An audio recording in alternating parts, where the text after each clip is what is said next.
Every one of us carries two stories about our lives. One where everything went wrong and people hurt us, and another told without judgment where everything simply happened.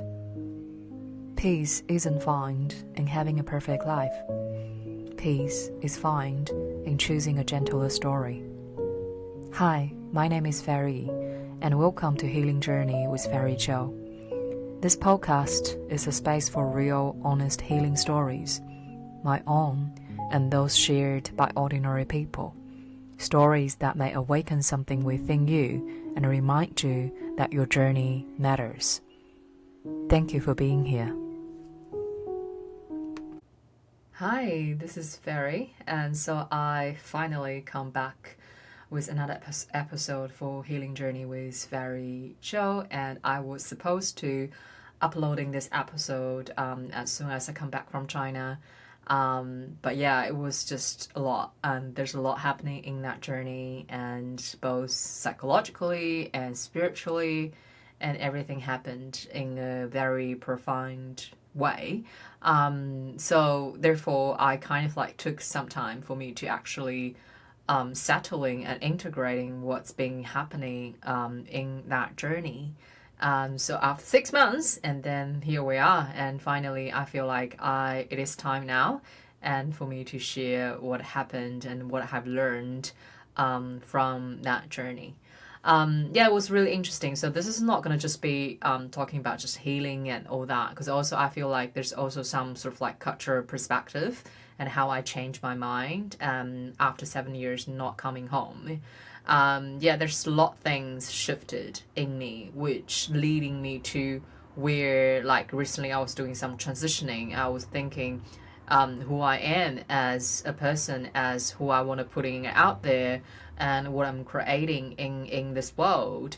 It's become a big problem because I was denying my root or my cultural origin in a way. But now, after this trip come back home, I have a deeper understanding of my ancestors and also the people in that nation, why they live the way they live, and how everything evolve and change over the time.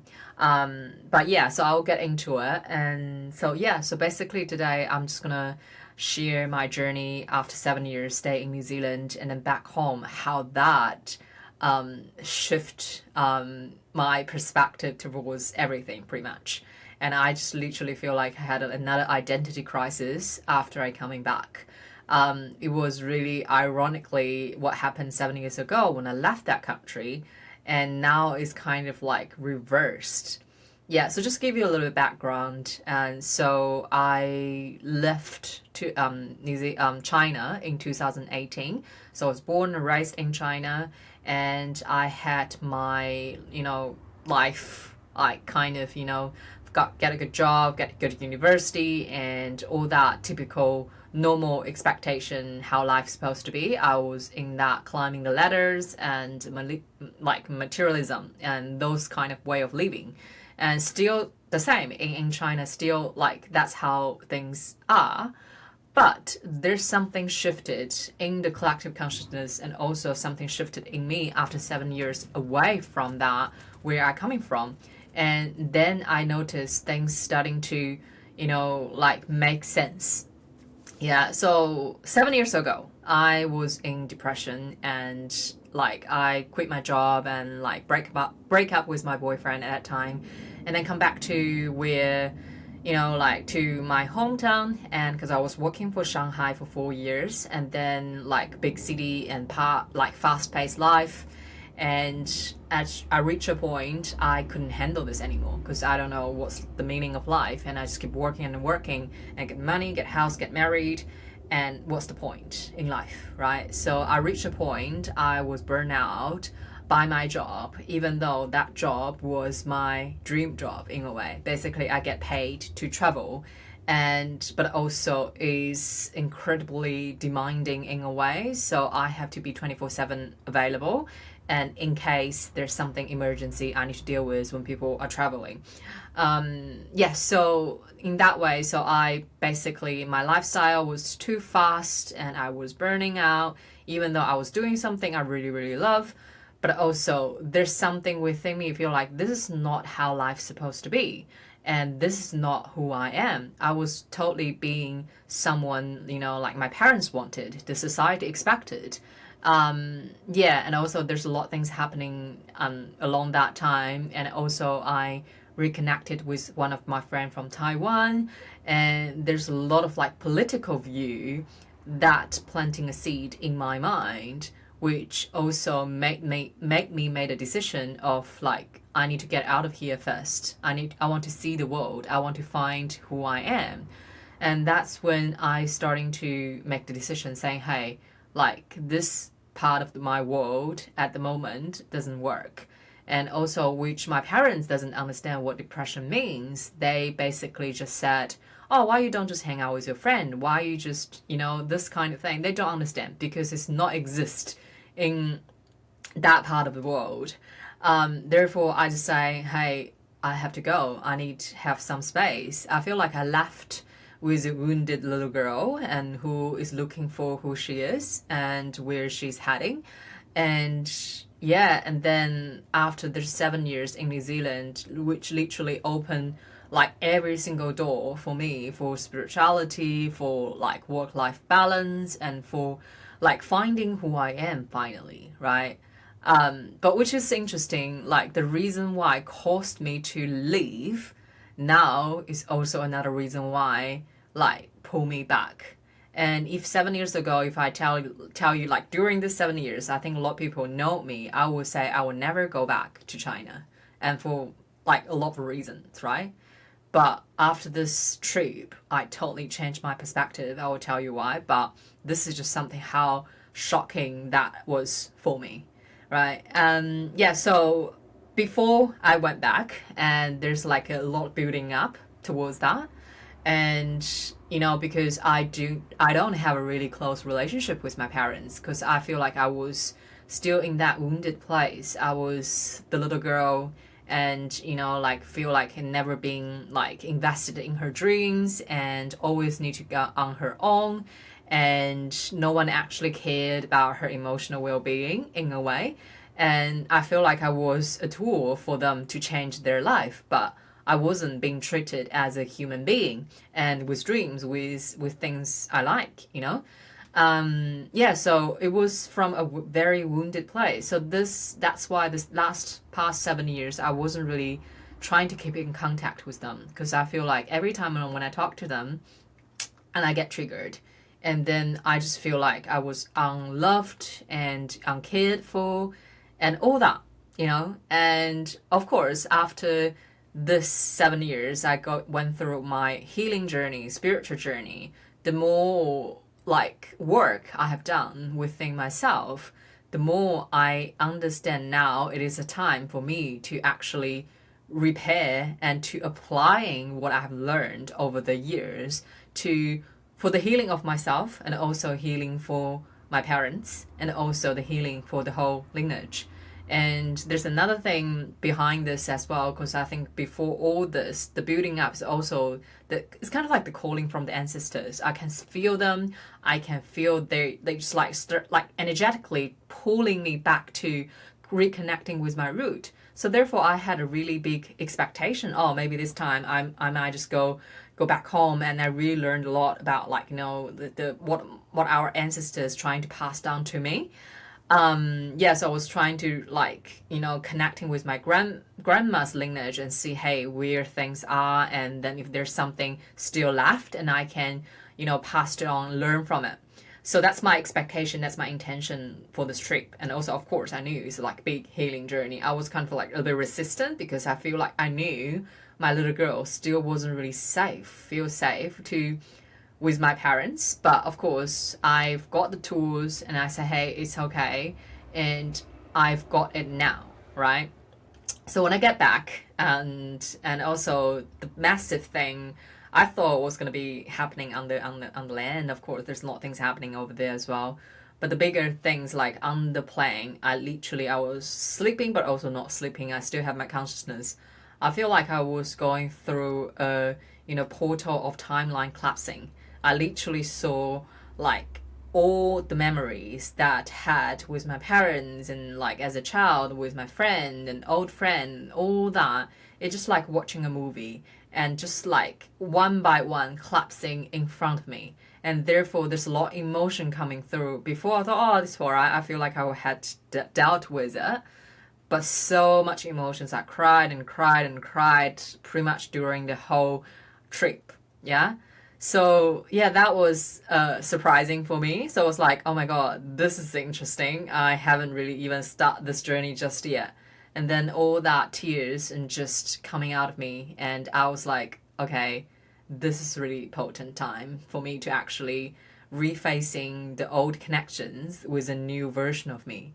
And I was prepared for myself, and some of them maybe not recognize me anymore. And because I have changed, I cannot allowing myself to fall back to the old version of myself, right? Yeah, so I think that's kind of like a start of it. And which another thing was really, really interesting was when I arrived. As soon as I arrived, normally I knew when I have the spiritual connection, I could like having their like a form of communication with them. But as soon as I arrived, I feel like I was blocked and I couldn't meditate even. And it just like everything, you just like, okay, there's nothing over there. You have to be grounded in this present middle world moment and you have to be in here. Yeah, so which was like totally unexpected because I was expecting like the connection with my ancestors, all the building up were leading me to somewhere where I can learn this ancient knowledge, where I can, like take me to somewhere. But basically, nah, this is not the meaning of this trip. But I would tell you later when I come back, when I connecting with my guides and like say, hey, what's really going on with this, right? It's totally different meaning. It's totally different than I expected.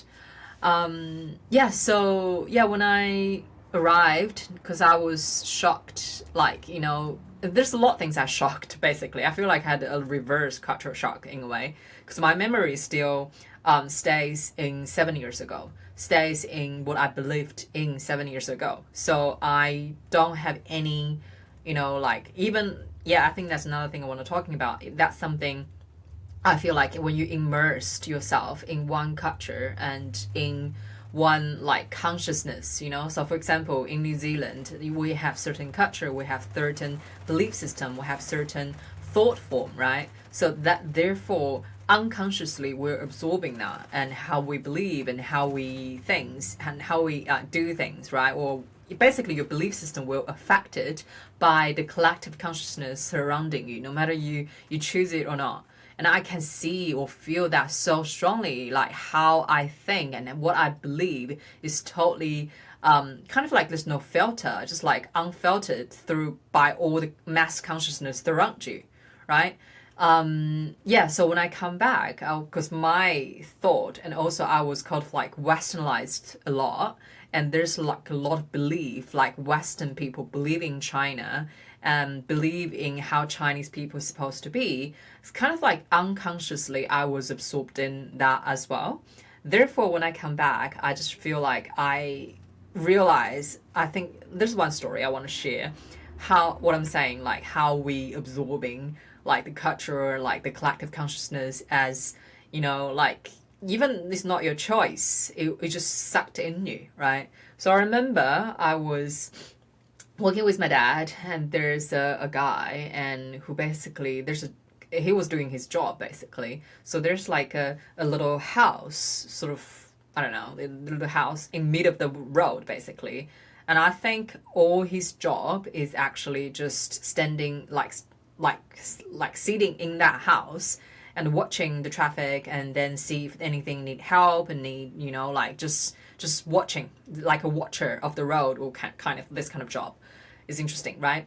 So I was like, oh, what he's doing? I was like having a sense of judgment. I was like, oh, he shouldn't do this kind of job, like it's so boring and he probably couldn't get that much. And there's like literally just really tiny little house can only fit one person. There's nothing like equipment or, for example, air conditioner or other things. There's nothing. Literally just a house and people sitting there. Yeah, so, and I was like, oh my god, I was starting to judging, so hey, this person shouldn't be in here and he should have like better way of living, and and I was talking about this out loud and with my dad, and then he suddenly just saying, hey, this maybe he's the only way of him making a living and you shouldn't judge him. And that moment I had like a really strong ego hit, because I didn't realize how much I was westernized, like standing in a point of privilege and to judge people whom I never able to see there's another way. But they like tried their best, and this is what they know, this is how they can do it, and that's their living. And I have no position of judgment, right? So this is just like a little example when I realized how much I was westernized and standing in a position of privilege and to judge and people in China, right? And also there's another thing, like there's so many things, like stories happening over there. And one shocking moment, I was really like, just like in shock basically. Because I remember when I was young, right? And I have lived my hometown, which is Changsha, and for my 18 years. And then I move on to, like university, and for Quanzhou, Xiamen, which is the south coast of China. So, and then I moved to Shanghai. So basically I moved a lot of cities during my time in China, and also I was traveling a lot.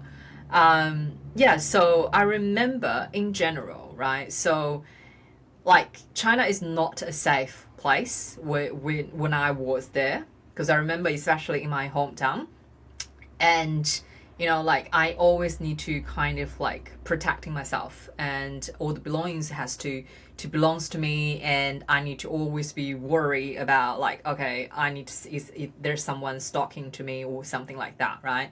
And so in Quanzhou or Xiamen, pretty much the same, a little bit better, but not that better, right? And then Shanghai, which is big international city, which I was living there for 4 years, which is a city where, for example, is quite like international, westernized in a way.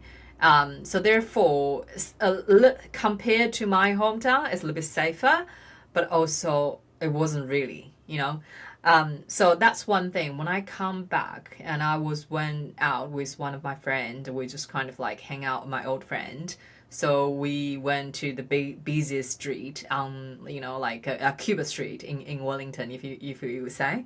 And yeah, so we went there, and I was still kind of like quite cautious, because I remind myself saying, hey, it's not safe here.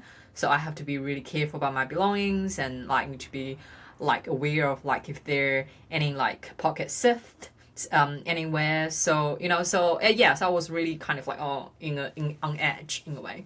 And my friend said, what are you doing? I was like, what do you mean? Like, she's like, you can just leave things everywhere, so it's really, really safe now. And I can see that, I can feel that too. It wasn't just she was saying it.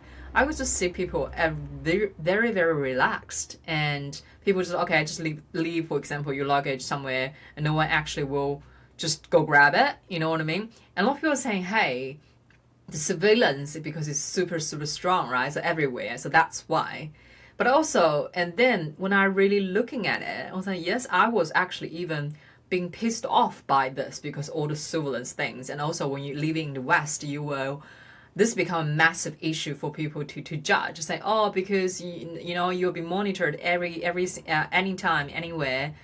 But also, like, when I'm really looking at it, yes, they are being surveilled everywhere, but also creating a level of safety. And people and women are able to working at night without fearful of someone's gonna stalking you.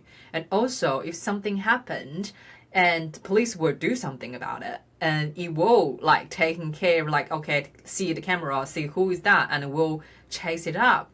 But when you compare to what happened in New Zealand, or I don't know, other side of the world, this efficiency may never exist. So I do see this being used in a positive level. But of course, I don't know what's behind this government, whatever. that's not my position, but I do feel there is good side of things in this, and I can see how safe people feel right now, right? And yeah, so that's one thing shocked me as well. I was like, okay, now actually I can see people's like quality of living is actually improved a lot compared to 7 years ago when I arrived, when I left, you know. Yeah, so that's one thing. And another thing was shocked me was, there's no homeless people at all. And in my hometown, I think normally I remember when I was young, you basically can see the beggars pretty much every single street, and then now you will see no one is like homeless, and which is interesting. And also like when I share this story, which the people from West, the reaction will be totally interesting as well. So basically saying that's just how I see it, and then because the media already feed, the Western media already feeding people so many negative, impression about China, Chinese government, whatever. And yeah, therefore, when I say, hey, oh, I really feel like there's no homeless people, it's amazing to see, and how clean and how safe and how, how ordered, like everything is just smoothly moving and convenient and all that, and to people. And then people say, oh, where does homeless people go? I think it's a valid question, but the tone of it, and it just sounds like they don't believe this country can do good.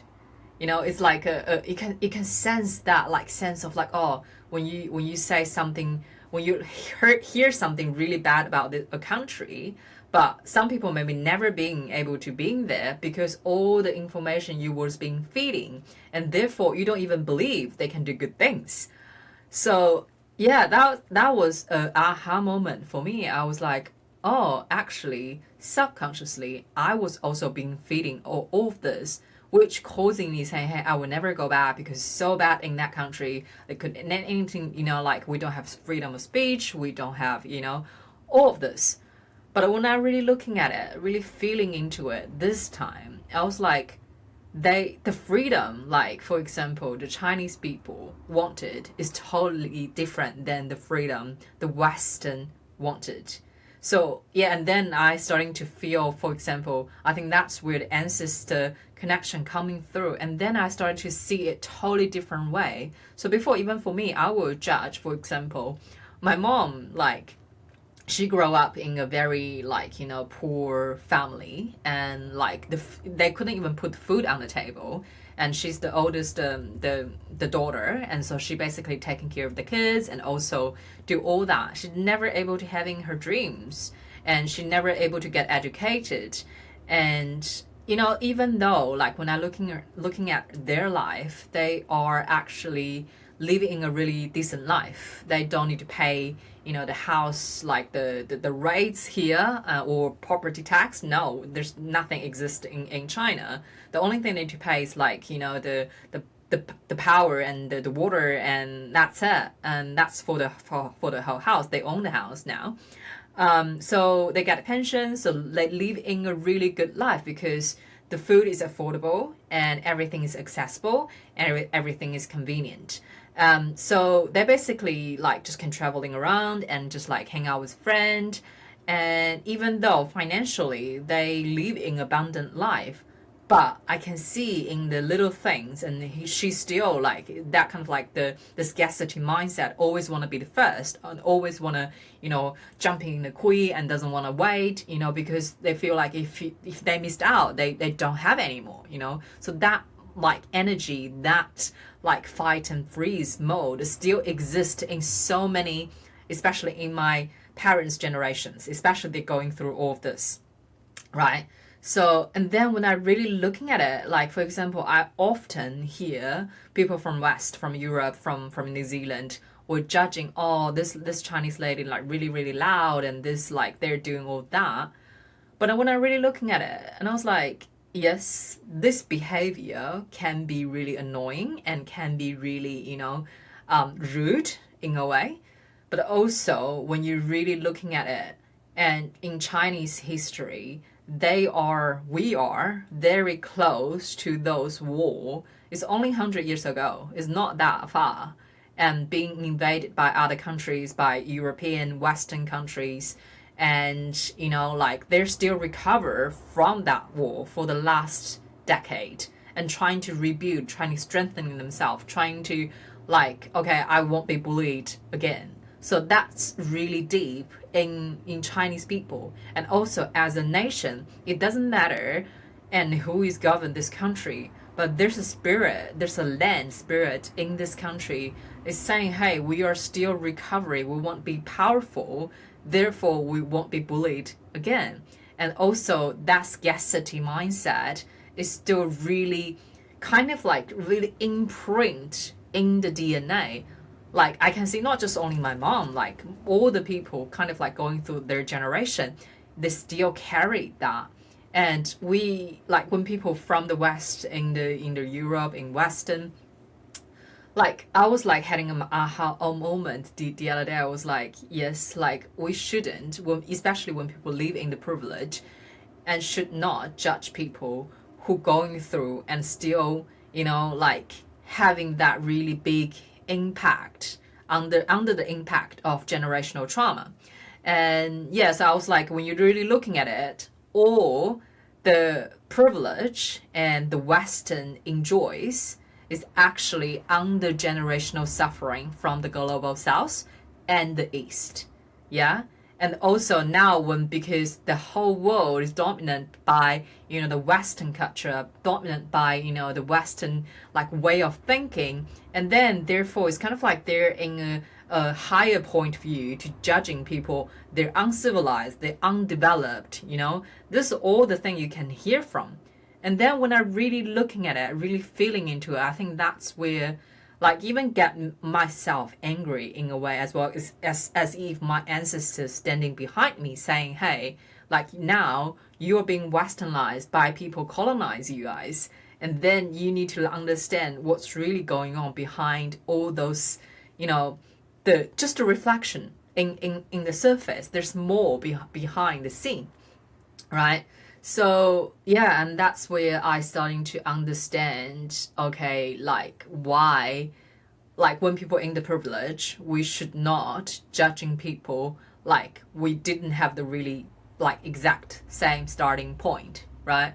But of course, like sometimes I get annoyed by my parents because those kind of like scarcity behavior, but I now having more understanding saying, hey, like yes, like that was in the past, but how can we change it from now and living from a safe place where you feel abundant, you feel everything is okay, So yeah, so that's I think another thing like big shift in me, because I think before when I left China, I feel ashamed being a Chinese, because I can see and feel all the negative point of view towards China from the Western, fitted by Western media, right? So that's one thing. And also another thing, like I literally feel like I had another identity crisis. Like I said before, I felt before I believed all those, the Western media talking about, like there's no freedom of speech. There's no,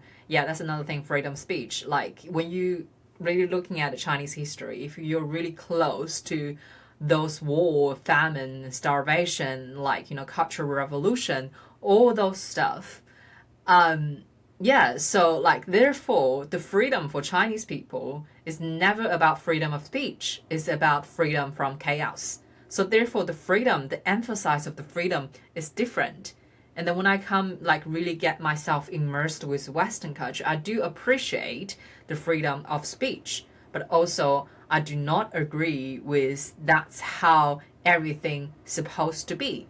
And so this also leading me recently, I was starting to learning all those ancient Chinese wisdom, the yin and yang. And I learned that like when you're having too much freedom, or for example, just free self-expression, and then sometimes can causing chaos. There's no order, there's no, things cannot structures, things cannot be moving forward. But on the other side, when a country or when a nation or whatever, the entity is so suppressed or so limited, there's no growth as well. So there's needing a balance. So therefore, I feel like it's not one thing is better than the other, but I just feel like there's no like absolute definition about freedom. The freedom truly is how you be free of yourself, no matter whatever happening surrounding you. So yeah, so that's I think that's one big shocking things for me, like how I see the freedom I was chasing when I was in that kind of, I feel like the container, and now I see this in a totally different way. And also each nation has its own evolutionary journey. If you're looking at each nation as it's a spirit, and then you will see that they also have their own evolutionary journey.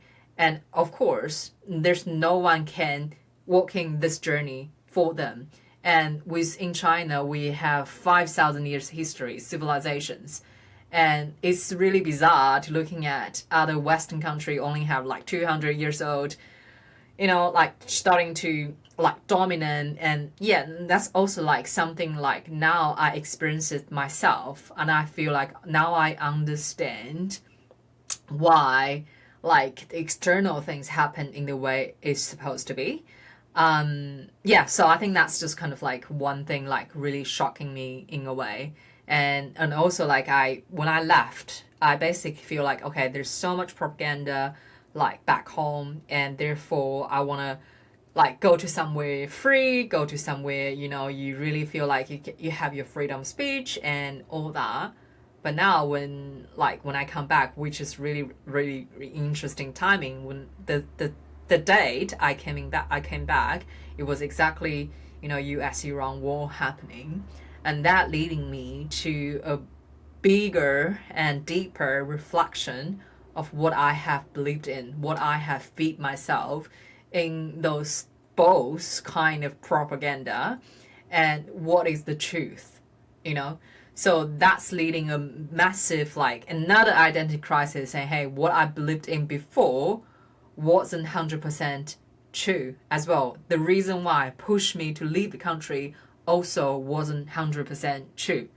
So that took me a while to actually swallow that process, And now when I really looking at it, like you stripped off of all the politics and stripped off all those, I think the most important thing touches me was the people, and it was people raised in collective culture.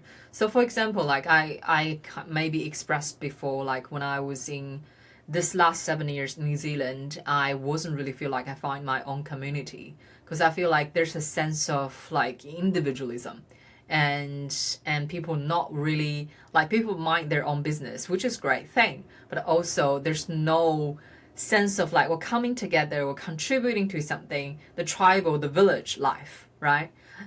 So when I go back, and I just feel like even though I have some old friend, I haven't really contacted them for like 7 years. I am really bad friend in a way, but I feel, I feel included. I feel like that's the sense of community. And also another thing I found really interesting was when I was hanging out with my old friend and reconnecting and just catching up. And I just feel like even though time has lost, but this hasn't lost in a way. And I feel like even though our life is totally different, our past is different, our journey is different, but it just still feel like that love, that like connection just there. And they just want to, for example, like I don't need to do anything basically. When I get into like connecting with them, they will arrange everything. And they basically treat me as a guest in a way, and with my parents and with all my cousins. And it's just like they would do things for you rather than expressing it in a way, saying like Western really over expressive, saying, hey, I love you and I miss you, all that. They just do things, and the gift shows up and the ticket is bought, and like all those things. And also I think that's a reflection of Western culture and Eastern culture as well. Western is like more verbally expressive. Sometimes I can feel it's like more talk rather than the doing. But Eastern is like more, even though they might not be expressive emotion that much, but they do things. I can see that in my parents, like they will do my favorite dishes, but they never say, hey, I missed you. I really like, how are you doing? What's going on? They will do things, literally, And I think before I was like, I really hate that or resenting that people doesn't really express their emotion that much.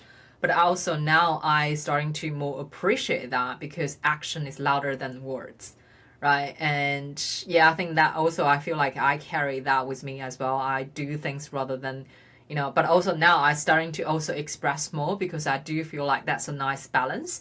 It's not saying it's a bad thing, but also when you only express yourself, but also there's no following actions, and then therefore the world is empty, right? Yeah, so yeah, I think that's the collective culture which was what we're talking about. So it's the food. Yeah, so like I think like that's the interesting thing I didn't notice before. So I do know, like everybody know, oh, Chinese takeaway, Chinese food is great. And then I didn't realize that's the essence of the community. Yeah, so when I come to New Zealand, I feel like it's interesting. I never heard a Kiwi or, for example, like people living here in Western culture will like hosting people for like that's typical like things that you can differentiate. So if Asian or Chinese people like hosting like a party or dinner or whatever, and you were expecting people all participate and you don't need asking help, everybody have something to contribute, and that's the community, and that's where you gather together.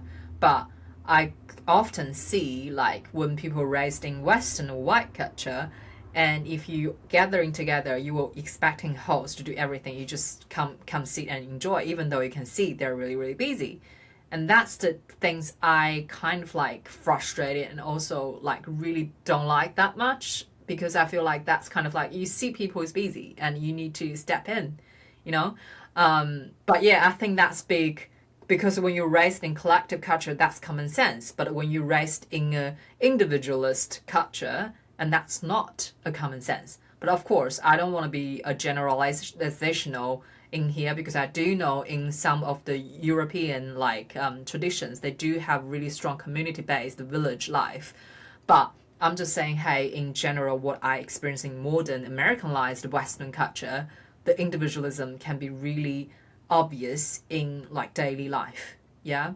And also come back to the food. So I think one of the reasons why I left China is because working long hours, and people kind of like, if you're hardworking and working long hours, which proved you're hardworking, and then that's kind of like being praised in a way, complimented in a way.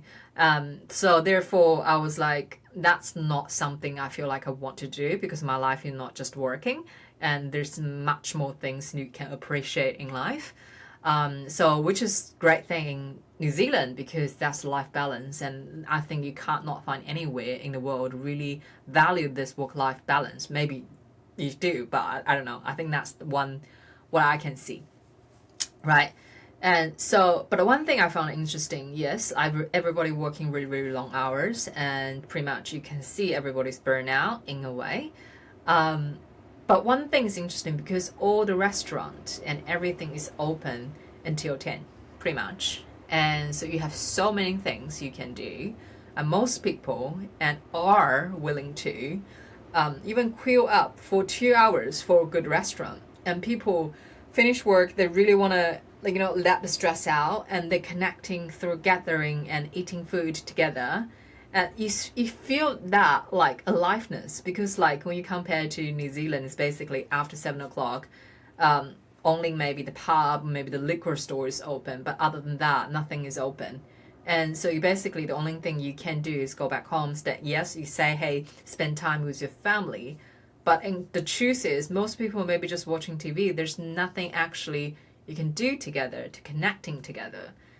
So yeah, so that's one thing I find interesting, because I feel like I never thought that before, because the food is actually bring everybody together and connecting and community, and because people have so many things to do, and you can go out, like especially my parents, they can go out, just for example, the square dance, and I think that's a famous thing in China, like when people are getting older, they're just using the public park and to social.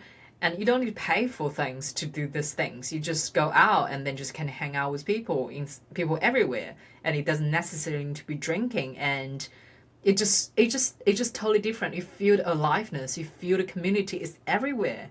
But when you are super So I get a bit overwhelmed because I kind of like I'm now in my bubble. I'm like in my individualism kind of way of being, and so I feel like, oh, okay, I feel like my space being invaded in a way. But then later on, remind myself that actually, how can I appreciate this rather than to judge and to say, hey, this is the wrong way of being. But yeah, it's interesting. Of course, there's a lot healing journey with my parents, and now I just, yeah, it's kind of like it's interesting. I think 7 years ago, maybe when I'm looking at my mom and my dad, and I would just feel like, okay, I still put myself in that little child position, but now I feel like I have grown up, and I do see, like they're getting older, and it's like I wasn't there for the last 7 years, and there's a lot of things happening in their life, and I just realized actually, like I shouldn't like be resentful because they give me life, and also there's a lot of like values and I carried from them is still quite impacting my life. It's a beautiful healing, reconnecting, and also I took them to take some like the pictures together. My mom and dad are so happy. Yeah, so it just different. Like I feel like now, I even though I can still see, for example, like it's kind of like now I can see my parents like they're inner child basically, and I have to be the parents in a way, but not in a way I was resentful for doing so.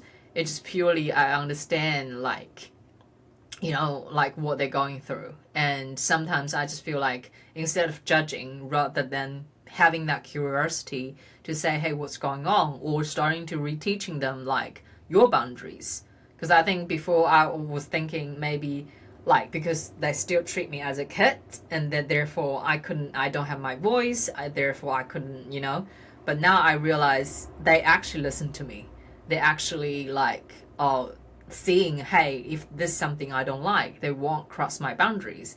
But yeah, so it's a fascinating journey, and this also leading me when I come back here, and I just like, okay, now I know why I going through the 7 years away from my home country with all those shame, with all those like trying to not get involved in the Chinese community and all that.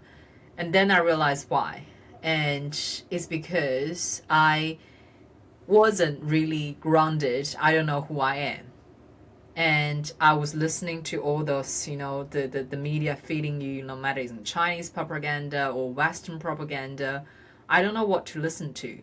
But now when I really looking deeper and reflecting like my journey in New Zealand and also my journey back home, I understand who I really am, what I really value, not just culture, it's just a universal thing, it's the community, it's the connection with all things. And our ancestors and in 5,000 years ago already know all of this. And that's where I'm connecting to.